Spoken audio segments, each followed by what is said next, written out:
puppets, singing, dancing. The puppet show starts in 5 minutes. Singing, dancing, puppets.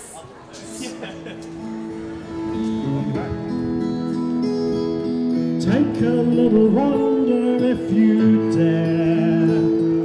See the awesome wildlife living there. Take some time exploring, look around, and listen to the captivating sounds. The purpose primarily is to educate people about how to dispose of food scraps appropriately, i.e. to put them in the green bin and to educate people about what will happen to the food scraps.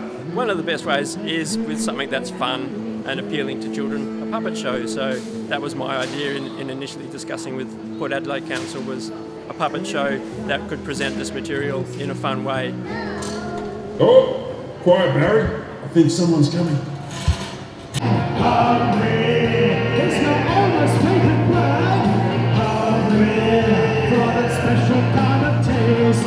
Hungry, lick it from all that waste.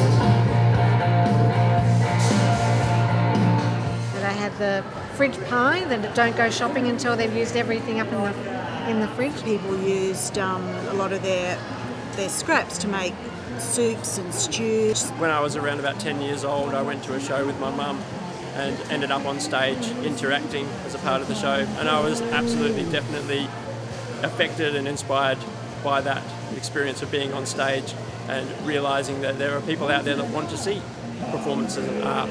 Initially, when the food scraps appear in the show, the kids usually respond in some capacity, and we've found that it actually changes the show a little bit each time with how the kids react. Sometimes they won't react, sometimes they'll react really strongly. Today, in particular, a run-through we've just done, kids reacted very strongly and were trying to rescue the puppets, almost wanted to rescue the puppet that was in the wrong bin. Is your almost favorite word? Hungry, pick it from all that taste. Hungry, run that special kind of waste. Oh, a bit of air guitar. That's the way. When was the last time you saw a Magpie air guitaring? Everybody else clap your hands. I mean, is there any level of irony or strangeness doing it in a shopping mall, which is a kind of mecca of waste, the place where people worship consumerism? I think this is the perfect place. There's people coming through, there's people buying from a large store, and I think that's a good thing to do, is to try to change the perspective and the habits that people have about how much food we need, what should be done with the food that's not being sold, bought, eaten or whatever. I think whatever changes can be made to the situation as we live now is a positive thing. You can compost or give it to me. You can